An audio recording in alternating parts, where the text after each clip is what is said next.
بسم الله الرحمن الرحيم السلام عليكم ورحمة الله تعالى وبركاته داوديال kusoo dhawaada channelka qadarkey 24 hours haddaad ku cusub tahay channelka please subscribe like comment share maxaad ka og tahay filimkii aan weligii la daawanin ee laga sameeyey sayid maxamed cabdulla xasan halgankii uu soo maray dalka sanadkii 1983 ayaa dowladii dhexe ee Soomaaliya uu markaasi madaxweyne ka ahaa Maxamed Siyaad Barre Allah u naxariistay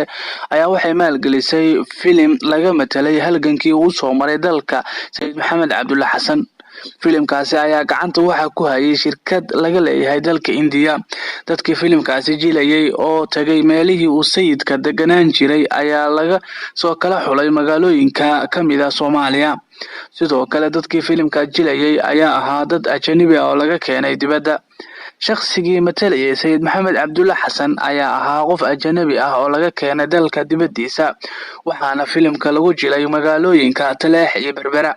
dadkii Soomaalida ahaa ee hogaaminayay filimka ayaa waxa kamid ahaa Saciid Saalax Maxamuud Diirshe iyo Yuusuf Xaaji Aadan waxaa looga sheekeeyay sheekadii buug qoraal ahna waa la raaciyay nin walba waxa uu jilayo waxay ahayd wax qoran haddii ahaan lahayd gabayga geeraalka iyo hadal tiraab ah sidaasi waxa waraysi ku siiyay laanta afka Soomaaliga ee BBC-da Cabdullaahi Axmed Dafe oo kamid ahaa dadkii wax ka jilay filimkaasi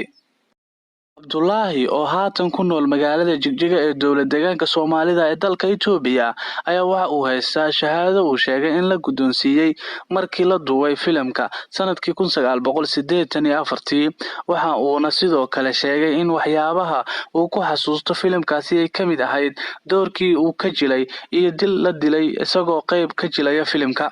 duubista filimkan ayaa markii la dhameeyay waxa loo qaaday magaalada Bombay ee dalka Hindiya halkaasi oo la doonayay in lagu tafadiro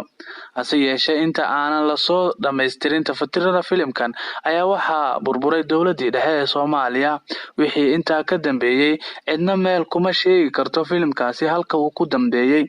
sayid maxamed cabdulla xasan oo ahaa hogaamiyihii daraawiishta ayaa la dagaalamay Xabashi Ingiriis iyo Talyaani